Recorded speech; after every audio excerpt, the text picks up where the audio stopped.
comment à un moment donné, moi citoyen, je peux prendre la parole. Et comment ma parole peut être entendue.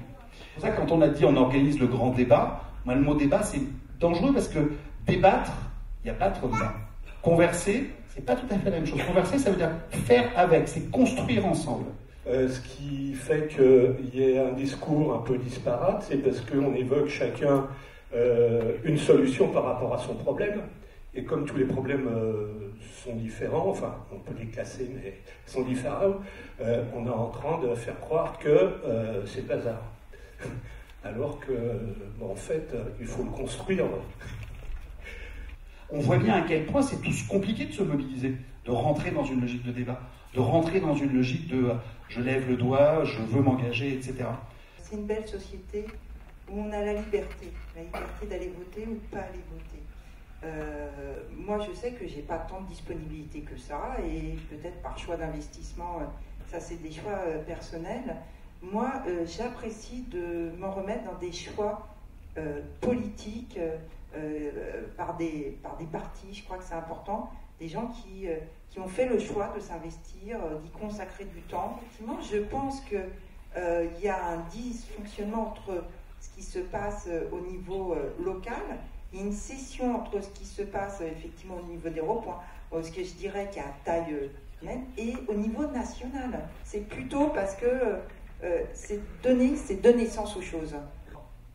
Je pense qu'on ne sait plus ce que c'est qu'un ministre, qu'on ne sait plus ce que c'est qu'un député, et que ça vaudrait le coup quand même que de temps en temps, régulièrement, mettons tous les 3 mois, tous les 6 mois, le député ne fait pas simplement qu'écrire une lettre, mais vienne se rendre compte de ce qu'il a fait. On nous formate à longueur de journée à la télé, à la radio, par des spécialistes, des journalistes, des super spécialistes, comme quoi que, d'une part, c'est eux qui détiennent la vérité, nous on est des cons, on les voit quand il y a des gilets jaunes qui interviennent à la télé, il y a 6 journalistes et 6 spécialistes autour de lui, pour lui faire dire, vous voyez, hein, il n'y a pas de solution. Hein, c'est soit on augmente vos impôts pour donner un petit peu plus à vos enfants, ou soit on supprime les hôpitaux. Mais tout est formaté. Même à l'école, on formate nos enfants, on formate l'idée, après on s'étonne qu'il n'y a plus de monde dans les assemblées. C'est une dictature de l'idéologie.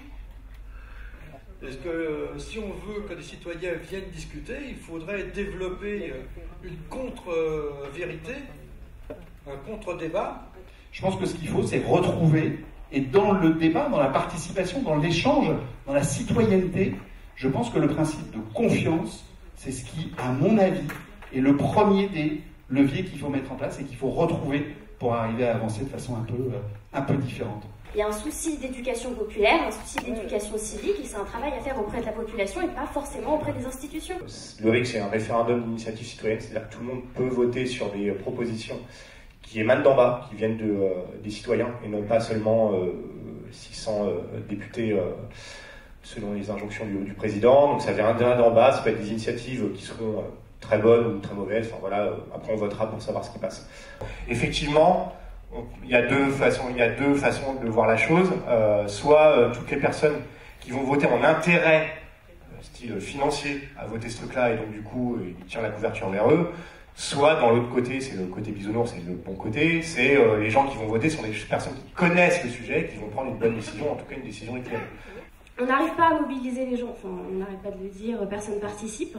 Est-ce que vous pensez vraiment que les gens vont se déplacer 2 fois par an pour aller voter, alors que là, quand il faut aller voter 1 fois tous les 2 ans, personne ne se déplace? Moi, je suis persuadé que la meilleure manière d'impliquer les gens, c'est dans la vie politique locale, c'est dans la co-construction, c'est dans l'implication dans les projets, c'est leur faire prendre conscience que se battre pour telle ou telle action au niveau communal, c'est de la politique au sens noble du terme. Il y a un point qui est essentiel dans ce que vous avez évoqué et qui rejoint ce que vous avez dit aussi, madame, tout à l'heure, c'est la notion d'éducation. On n'apprend pas à débattre.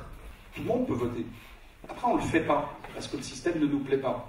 C'est un choix qu'on fait au final, de ne pas aller voter. Dans les villes populaires, le taux d'abstention est l'un des plus élevés en France. Et donc, comme nous sommes une ville populaire, voire même très populaire, on a effectivement des taux d'abstention.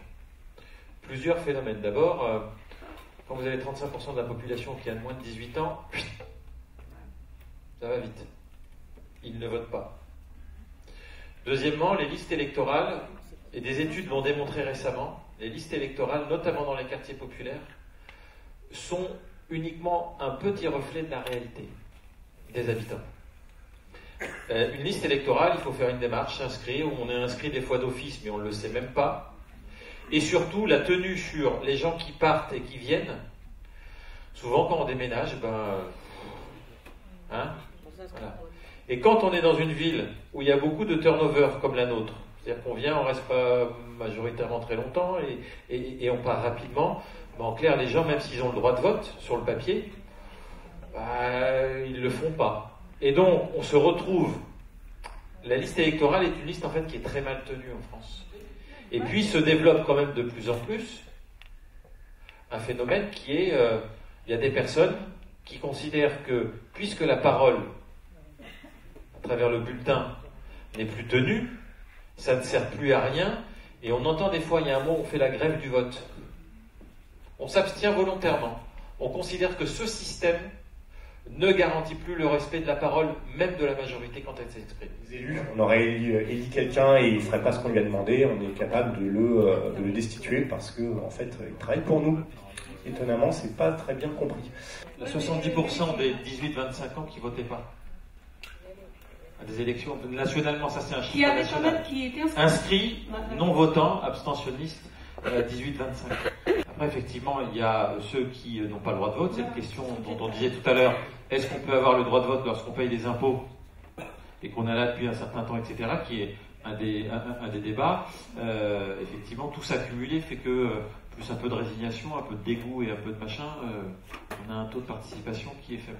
Les plus forts, dans quelques domaines ce soit, c'est pas celui qui va le plus vite ou qui est le plus costaud, ce sont ceux qui sont les plus nombreux. Ce qui fait la différence entre la conversation et le débat, une des grosses différences, c'est l'écoute. Or là, on s'est tous écoutés.